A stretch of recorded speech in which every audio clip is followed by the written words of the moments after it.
Selamat pagi, Shalom. Ya, saya bersuka cita dan senang sekali bisa bersama-sama dengan saudara. Ini kali yang pertama saya bersama-sama dengan saudara. Terima kasih buat Bapak Gembala, Pak Hengki yang sudah mengundang saya. Saya percaya tidak ada perkara yang kebetulan. Dan hari ini saya percaya Tuhan mau melawat kita. Yang setuju katakan amin. Baik, saudara-saudara, kita buka Alkitab kita di dalam kitab Ayub.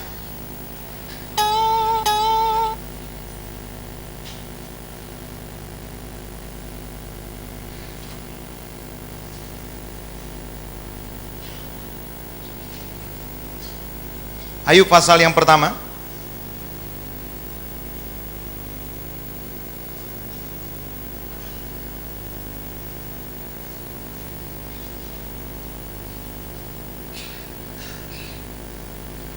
Ayat yang pertama. Ada seorang laki-laki di tanah Uz bernama Ayub. Orang itu saleh dan jujur. Ia takut akan Allah dan menjauhi kejahatan. Ia mendapat 7 anak laki-laki dan 3 anak perempuan. Ia memiliki 7.000 ekor kambing, domba, 3.000 ekor unta, 500 pasang lembu, 500 keledai betina dan budak-budak dalam jumlah yang sangat besar. Sehingga orang itu adalah yang terkaya dari semua orang di sebelah timur.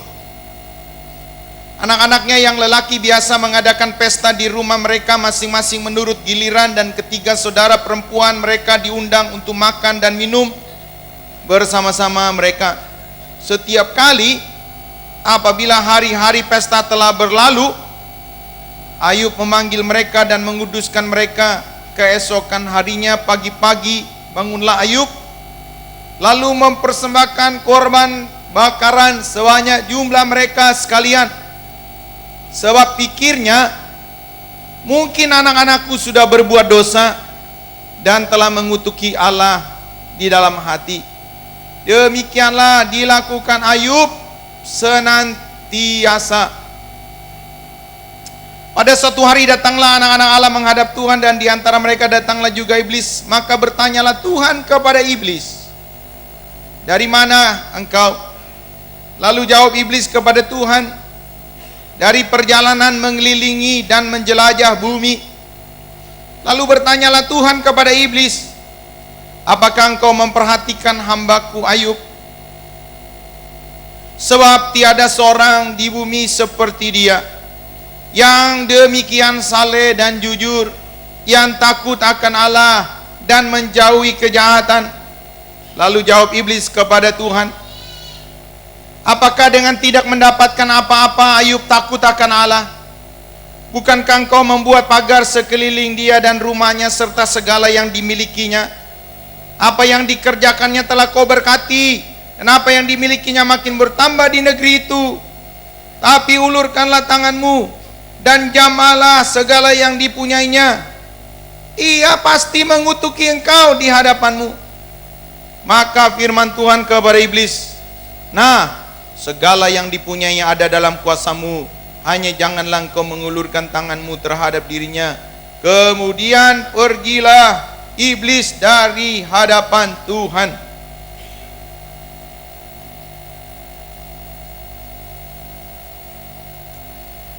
Bapak, Ibu, saudara-saudara, Allah berkata tidak ada orang seperti Ayub. Yang ngomong Allah, bukan istrinya. Yang ngomong Allah. Artinya apa, saudara-saudara? Artinya ini dapat dipercaya. Kalau yang ngomong Ayub sendiri mungkin kurang dapat dipercaya. Kalau yang ngomong keluarganya sendiri mungkin kurang dapat dipercaya. Saudara-saudara, Alkitab berkata Ayub itu orang yang saleh.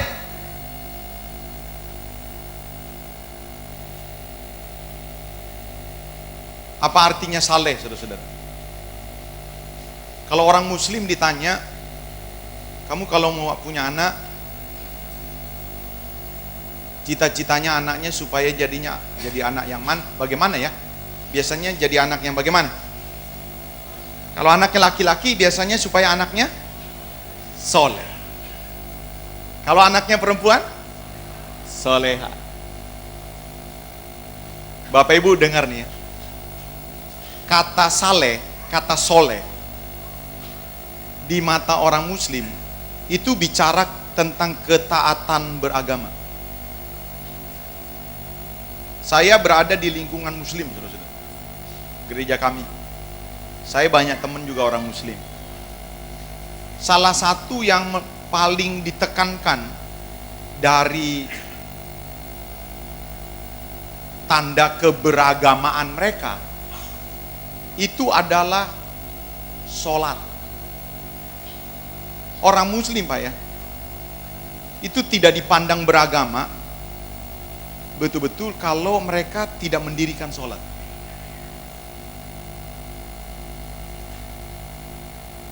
Makanya saya percaya kalau Ayub itu orang Lampung, ini kalau Ayub orang Lampung, Ayub jidatnya hitam.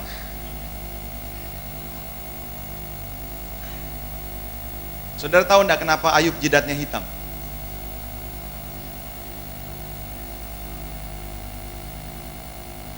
Tiap hari 5 kali dahi bersentuhan dengan karpet sajadah. Dulu fenomena ini tidak ada. Dulu. Tapi timbul sekarang nih, 20 tahun terakhir, fenomena ini jadi kebanggaan. Karena orang tidak dipandang beragama kalau tidak sholat. Bagaimana orang tahu sholat atau tidak? Mana tahu aku suka sholat atau tidak? Lihat dahiku. Jadi orang bangga dengan cap di sini. Kenapa saudara-saudara? Sejati saya ini orang yang soleh, taat beragama.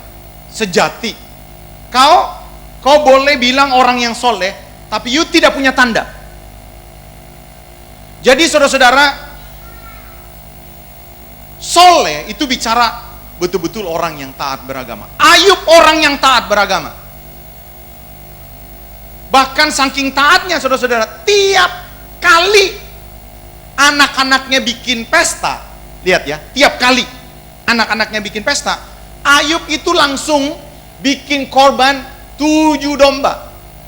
7 untuk anak laki-lakinya, 3 untuk anak perempuannya. Setiap kali ulang tahun 10 domba, naik kelas 10 domba.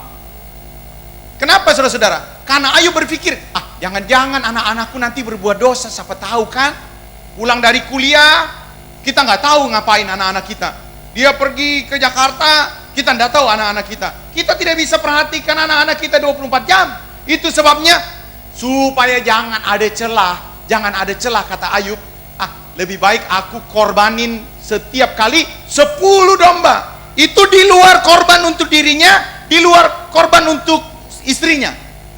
Dan itu dilakukan Ayub supaya jangan ada dosa sedikit pun di hadapan Allah.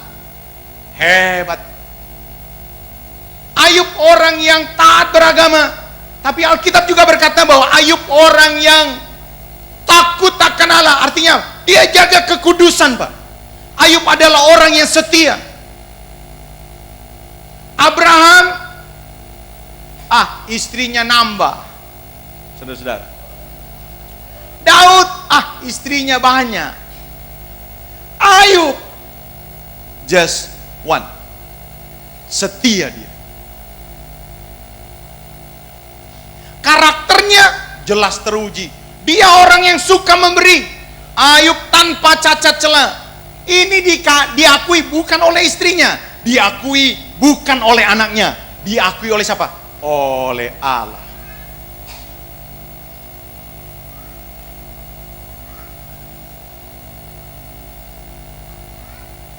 Tapi Pak jangan kaget, Pak.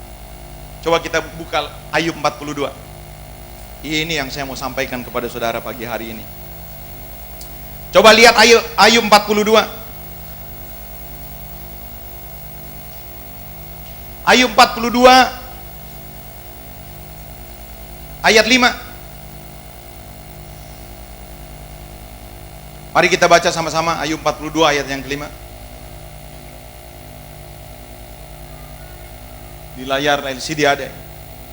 Oke, 2, 3. Hanya dari kata orang saja aku mendengar tentang engkau, tetapi sekarang mataku sendiri memandang engkau. Ada di Ayub berapa ini? Ayub 42. Sebelum Ayub pasal pertama, Ayub telah hidup begitu lama. Dari pasal 1 sampai pasal 42 itu satu perjalanan panjang. Jadi ternyata saudara-saudara, Ayub yang sedemikian taat beragama, Ayub yang sedemikian saleh, Ayub yang sedemikian setia Pak kepada istrinya, Ayub yang senantiasa memberi. Kalau dia jemaat di sini Pak, rajin kebaktian Pak, persepuluhan Pak, doa malam Pak, ketua komsel Pak, dia setia Pak. Kalau dia jemaat GBI, kaya, udah di jemaat yang begini mau langsung angkat PDM. Luar biasa, udah kaya, taat, setia memberi, wah luar biasa. Tapi saudara-saudara dengar nih, orang yang sedemikian saleh, orang yang sedemikian taat, orang yang sedemikian rajin beribadah, orang yang setia memberi,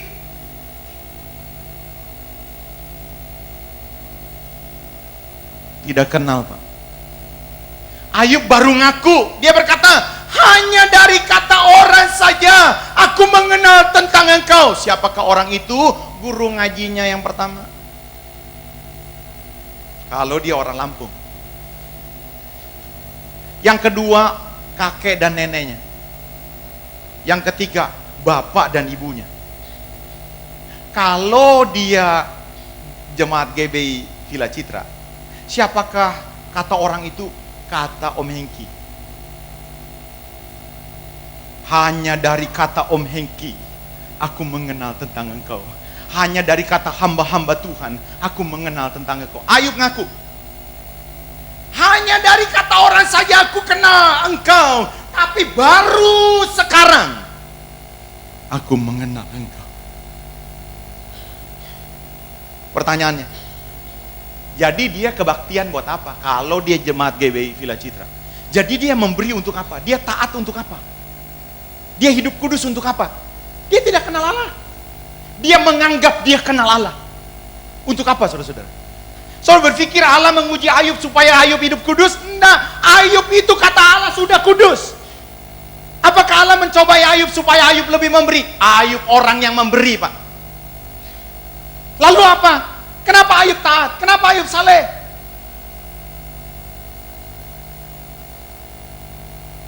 Semuanya untuk dirinya Pak. Dia tidak peduli dengan Allah. Yang penting aku.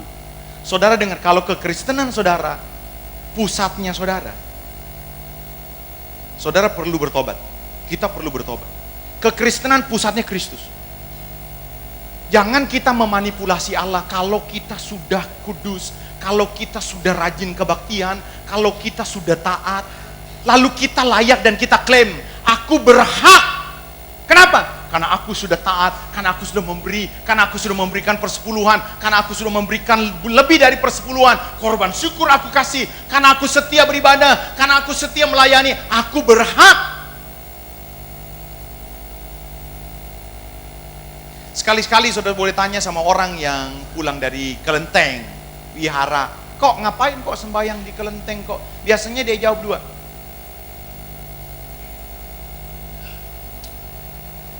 Supaya keluarga we baik-baik, supaya istri we baik, supaya anak we baik, supaya semua dilindungi.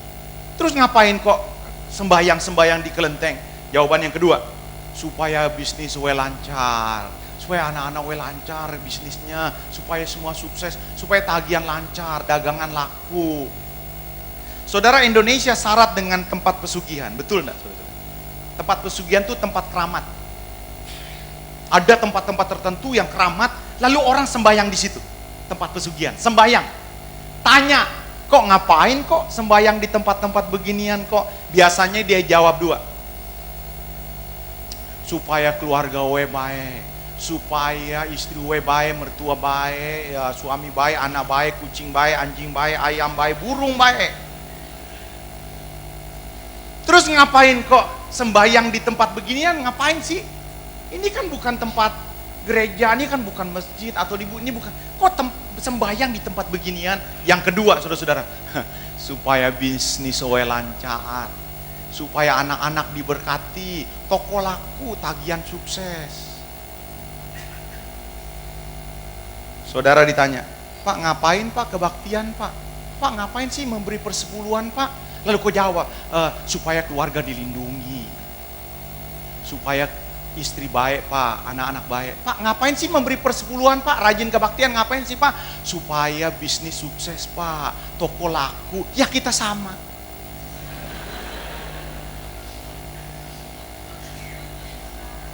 Saudara jadi Kristen supaya, kok kebaktian hari ini supaya toko laku? Saya mau kasih tahu saudara, kalau kau jadi Kristen supaya sembuh, saudara rugi. Saya saranin saya jangan jadi orang Kristen. Kalau tujuan kekristenan saudara sekedar sembuh. Kalau tujuan kekristenan saudara sekedar, lihat ya, toko laku. Kapan terakhir orang buta melihat di gereja saudara? Orang lumpuh berjalan kapan terakhir? Pak di Depok Pak, bukan gereja Pak, Padepokan Pak. Itu banyak orang lumpuh jalan Pak. Kalau sekedar kekristenan saudara supaya orang lumpuh jalan, buta melihat, di luar sana Pak nyata. Bahkan di gereja jarang. Kalau kekristenan kita hanya sekedar supaya toko laku, jodoh dapet, saudara tidak kenal Allah. Oh tidak kenal Allah.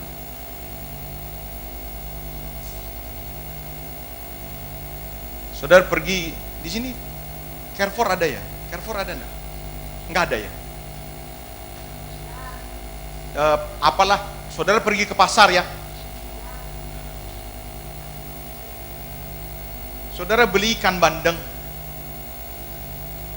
Sampai di rumah itu ikan tidak kau potong, kau pegang buntutnya. Lalu kau ke depan rumah. Ini bandeng di tangan nih. Ke depan rumah. Lalu itu bandeng kau puter-puter begini.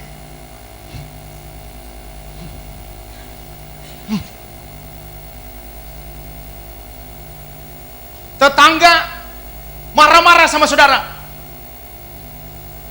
Weh, bandeng diputar-putar. Kau jawab apa? Ini bandeng-bandeng siapa? Ya tapi kau diputar-putar. Kau jawab apa? Ini bandeng-bandeng siapa? Iya tapi kok diputer-puter. Kau jawab apa? Ini bandeng-bandeng siapa? Pak, contohnya terlalu ekstrim Pak, jangan diputer Pak. Oke, saya tidak putar. Kau beli bandeng sampai rumah kau potong. Bandeng itu idealnya dipotong 6. 4 tengah, kepala 1, buntut 1. Tapi kau tidak potong 6, kau potong 27.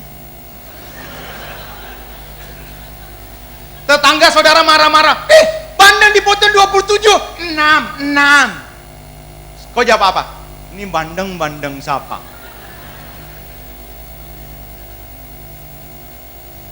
Saudara dengar.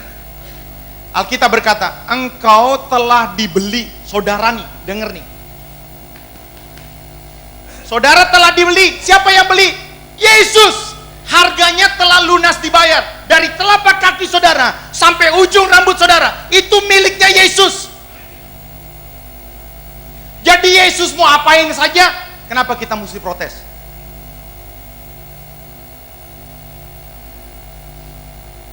Kita ini tanah, kata Alkitab.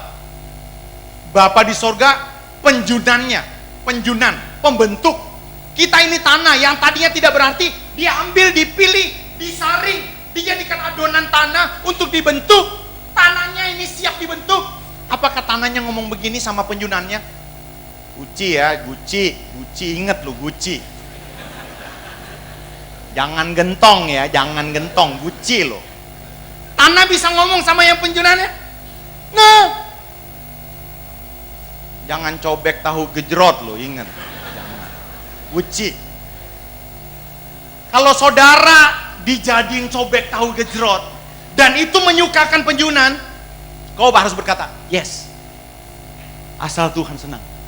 Tapi berapa banyak di antara kita ngatur Tuhan dengan alasan, waduh prestasi-prestasi, jasa-jasa rohani kita. Tuhan, bukankah saya sudah memberi? Tuhan, bukankah saya sudah rajin? Tuhan, bukankah saya sudah, aku layak?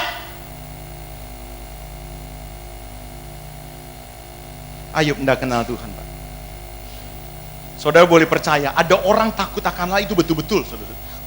Ada orang betul-betul setia kepada istrinya. Ada orang betul-betul taat beragama, tapi betul-betul Ayub ngaku dia tidak kenal Allah. Kenapa dia tidak kenal Allah? Dia tidak peduli mau kenal atau enggak, yang penting aku. Sampai satu kali, Bapak Ibu dengar nih, Allah berkepentingan sama Ayub. Karena Allah tahu, you rajin, you beribadah, you setia, you kudus. You tidak kenal aku. Dan akhirnya Allah benahi Ayub. Lihat ya, dalam waktu satu hari, seluruh hartanya Ayub ludes. Bapak Ibu, mari kita rendah hati. Bisa dalam satu hari kau tidak punya harta sama sekali, bisa. Bisa. Sangat bisa. Jadi saudara-saudara, kita betul-betul harus bergantung kepada Tuhan. Bisa. Jadi ternyata betul-betul dalam waktu satu hari Ayub hartanya habis. Budak-budaknya banyak yang dibunuh. Semuanya habis. Tapi bukan cuma harta, Pak.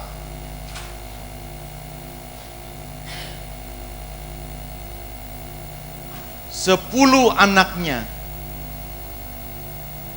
mati. Kita enak ya, gampang yang baca 10 anaknya mati, ya, gampang bener kita bacanya, nggak punya perasaan. Saudara, nih saya mau bandingin ya. Kalau anak saudara 4 hari panas tinggi, 4 hari, anak saudara 5 tahun nih, panas hari 4 hari, panas tinggi 4 hari, nggak turun-turun. Saudara ketemu temen, tos nggak? Anak gue panas tuh, tos. Itu geblek gitu saya bilang. Pasti kita cemas. Anak panas saja kita cemas. Coba bayangin nih, bayangin ya. Ini umpama ya, ini umpama. Hari Senin anak pertama saudara mati. Hari Selasa anak kedua saudara mati. Hari Rabu anak ketiga saudara mati. Saudara pasti gila. Mungkin ya, mungkin. Wah, ini nggak bisa diterima. Orang ya saudara-saudara ditinggalkan meninggal sama kekasihnya ya. Entah itu suami, entah itu istri, entah itu anak. Wah, itu terluka itu. Apalagi saudara-saudara, Ayub itu begitu sayang sama anak-anaknya. Lihat, setiap kali anak-anaknya nggak usah nakal saudara, bikin pesta. Ayub jagain, Ayub berikan korban. Jadi dia begitu sayang kepada anaknya. Saudara lihat, anak-anaknya semuanya mati saudara-saudara. Ini Ayub nih ya saudara-saudara, itu nggak gila, itu karena Tuhan, saya percaya. Ini kalau bukan Tuhan, Ayub udah langsung gila itu. Betul, gila, jumpalitan tiap hari, koser-koser di tanah. Saya percaya itu karena Tuhan mau ngajarin kita saja sampai Ayub tidak gila. Harta satu-satunya saudara-saudara, hartanya habis, anaknya mati. Harta satu-satunya istri. Seharusnya saat-saat seperti itu istrinya datang sama Ayub dan berkata, "Bang, sudahlah bang, kau kan masih punya aku. Kita pulang kampung aja ke Singkawang bang. Jual nasi campur." Tapi enggak saudara-saudara. Istrinya meninggalkan Ayub. Dan dia berkata kepada Ayub. Biasa orang Singkawang tuh kalau ngomong ada hahanya. Lu masih setia sama Allahmu,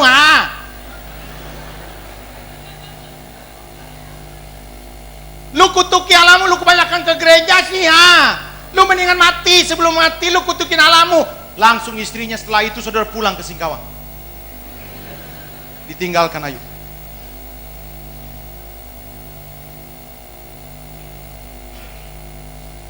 Sementara Ayub sendiri, saudara-saudara, dalam keadaan luka hati, luka fisik dari telapak kaki sampai batok kepala. Saudara lihat.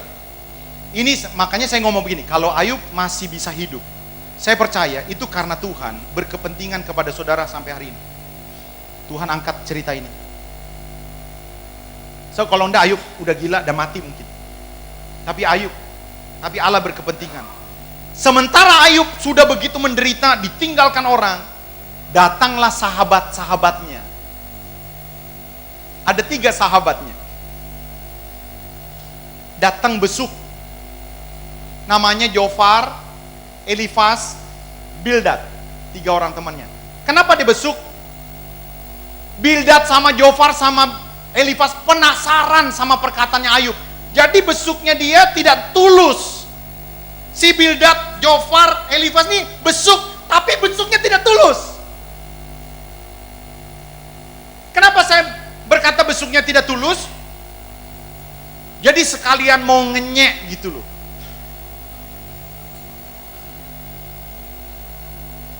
Saya kasih kesimpulan ya saudara-saudara. Saya wakilin 1 orang nih dari 3. Mereka semua datang ngomong begini. Judul kalimat pertamanya ada makanya. Makanya yuk.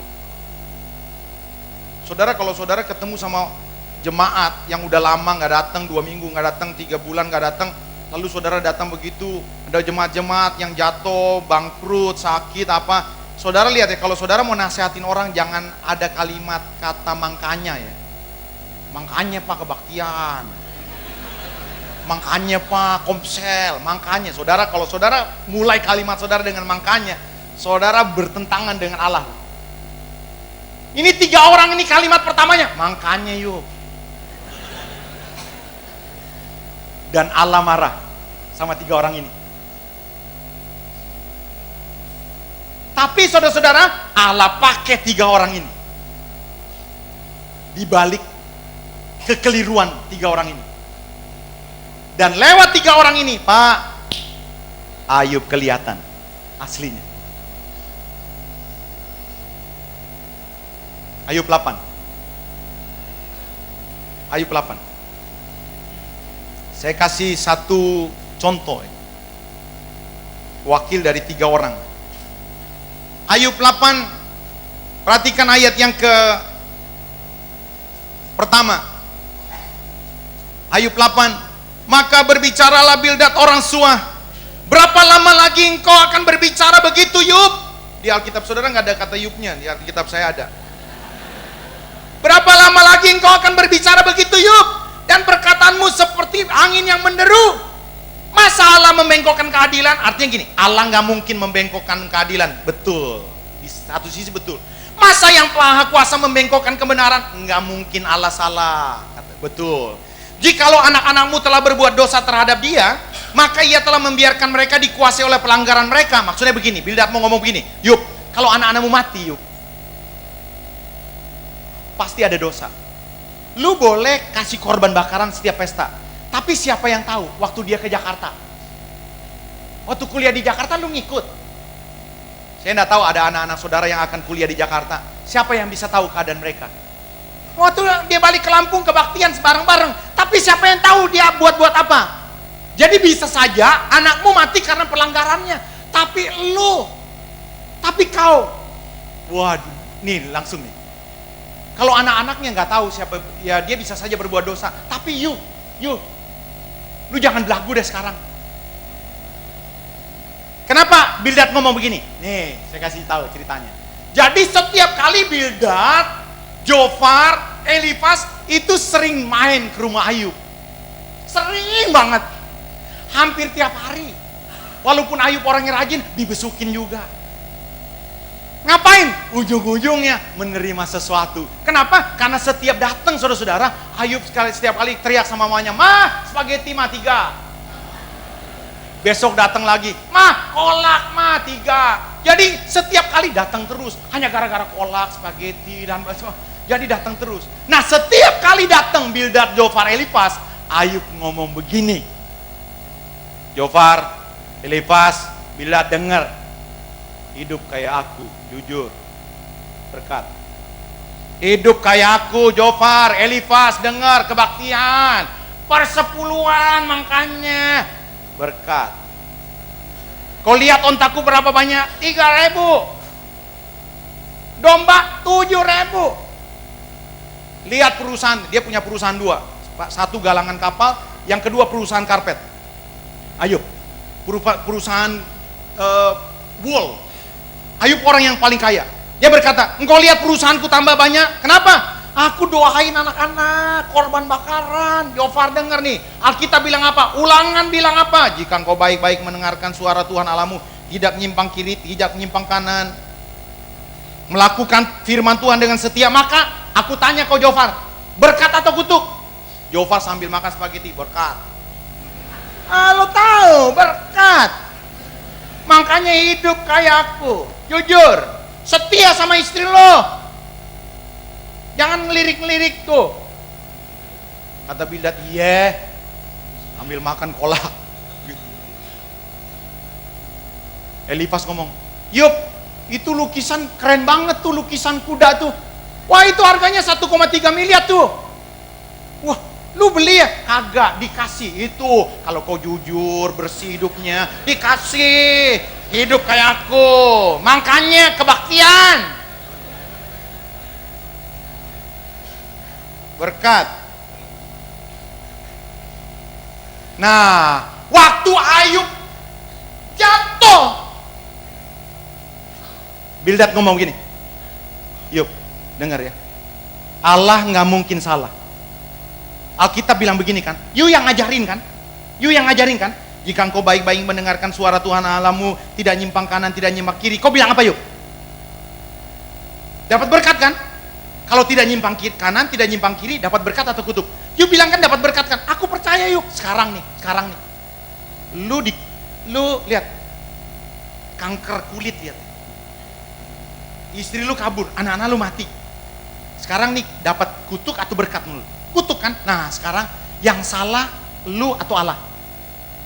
Kira-kira. Masa Allah salah? Masa Allah lupa? Tiba-tiba kalau misalnya lu kudus, tiba-tiba Allah kasih? Nggak mungkin. Jadi kalau lu kena kutuk hari ini, you pasti pura-pura jujur. You sebenarnya nggak jujur. You pura-pura setia. You sebenarnya tidak setia.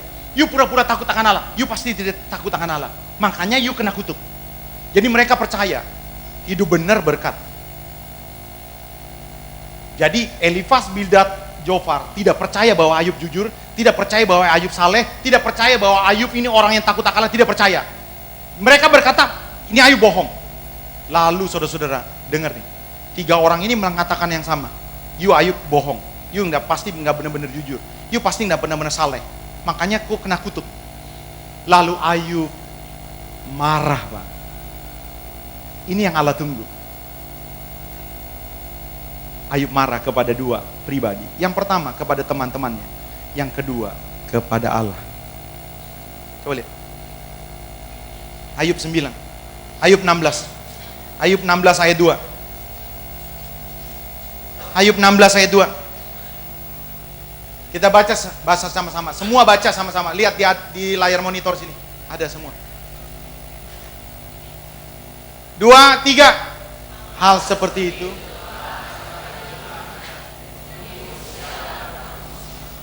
jadi di Alkitab ada kata sialan. Jadi saudara-saudara, ini Elifas, Bildad, Jofar setiap kali datang, makanya lu pura-pura lo. Ayub kesal bilang, penghibur sialan lo.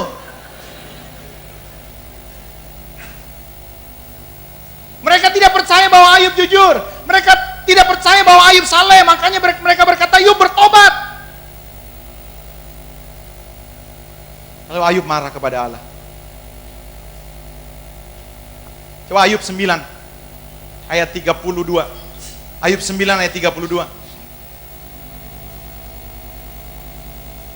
Coba kita baca sama-sama.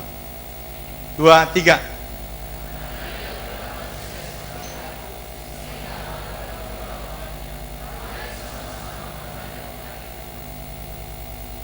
Lihat ya, dia ngomong sama Allah nih. Dia ngomong gini, karena dia itu Allah. Dia bukan manusia sih. Kenapa Ayub berkata dia bukan manusia? Jadi nggak bisa nggak bisa ditandingin gitu loh. Ya terang aja dia Allah. Coba kalau manusia, ayo kita ke pengadilan. Yo mana yang benar? Gitu kira-kira ya, saudara ngerti ya. Ayat 33. Ya kita baca sama-sama. 2, 3.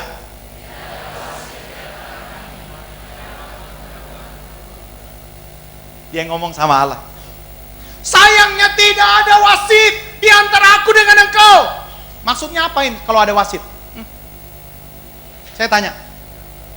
Mau ngapain saudara-saudara? Biasanya kalau ada wasit itu ada apa ya? Ada pertandingan. Jadi dia tantang Allah. Dia berkata begini, sayangnya tidak ada wasit. Kalau ada wasit, aku bisa bertaruh dengan engkau bahwa aku benar-benar jujur, aku benar-benar saleh, aku benar-benar taat kepadamu, aku benar-benar memberi, aku benar-benar memberikan korban. Aku tidak layak dapat kutuk, seharusnya aku layak dapat berkat. Allah gebrak meja. Itulah kau. Baru ketahuan. You tidak peduli dengan aku, kau tidak kenal aku. Kalau kau jujur untukmu. Kalau kau saleh untukmu. Kalau kau rajin kebaktian untukmu. Kalau engkau memberikan persepuluhan, seakan-akan kau nengok-nengok ke atas dan berkata, nih persepuluhan nih, lihat nih, persepuluhan. Kau memberi persepuluhan sambil nengok-nengok ke atas, persepuluhan itu, Tuhan, lihat.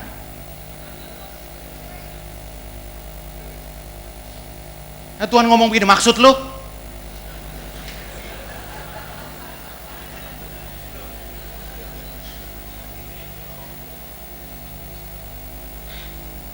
Dan ketahuan saudara-saudara, Ayub tidak kenal Tuhan. Dia tidak peduli. Berapa banyak di antara saudara, tanpa kau sadari, saudara rajin kebaktian, bukan untuk Tuhan, supaya keluarga baik-baik. Engkau tidak kenal Tuhan, tidak kenal hatinya. Apa keinginan Tuhan terhadap saudara? Apakah Tuhan tidak punya kepentingan atas perusahaan saudara? Apakah Tuhan tidak punya kepentingan atas anak saudara? Apakah Tuhan tidak punya kepentingan atas tubuh saudara? Kau tidak peduli dengan dia. Yang penting, aku memberi Pak, aku rajin kebaktian. Supaya apa? Supaya semua baik-baik. Tolong bukakan Hosea pasal 6 ayat yang ke-6. Hosea pasal 6 ayat yang ke-6.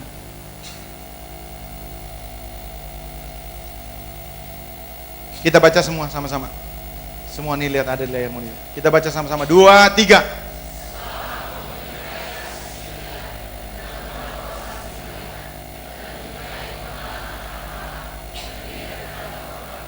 Saya tidak mengatakan bahwa orang yang memberi tidak kenal Tuhan, bukan.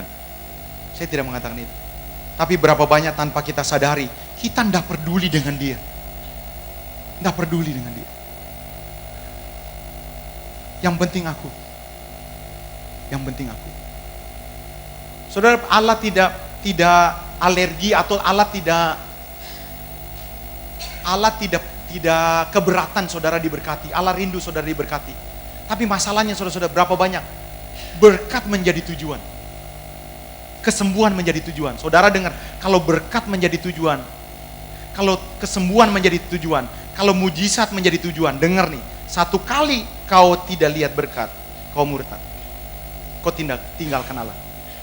Satu kali kalau toko tidak laku, kalau toko sepi, kau akan komplain kepada Tuhan dan engkau akan berteriak, Tuhan bukankah aku sudah setia?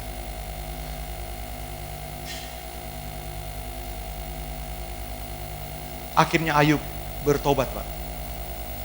Ketika Allah tunjuk Ayub, itulah kau saleh bukan untuk aku, kau jujur bukan untuk aku, kau saleh, kau jujur, kau rajin kebaktian untuk dirimu, kau tidak kenal aku. Ayub berkabung, Ayub bertobat, dan dia berteriak, aku mencabut semua perkataan aku, sebab hanya dari kata orang saja aku mengenal engkau. Sekarang mataku sendiri memandang engkau. Saudara dengar, Tuhan memulihkan Ayub. Tuhan kasih berkat kembali, bahkan 2 kali lipat.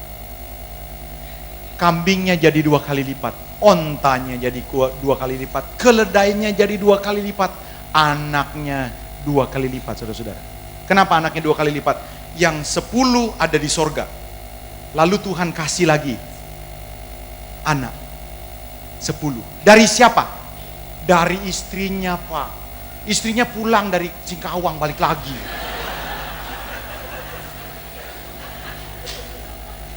Dia datang minta maaf. Bang, maafin aku ya, Bang. Ayub orang yang setia. Akhirnya Ayub menikah lagi tuh. Balik lagi tuh istrinya. Kalau nggak salah nama istrinya Teteh Nini kalau nggak salah. Balik lagi. Akhirnya punya anak lagi tuh, Pak. 10 lagi anaknya.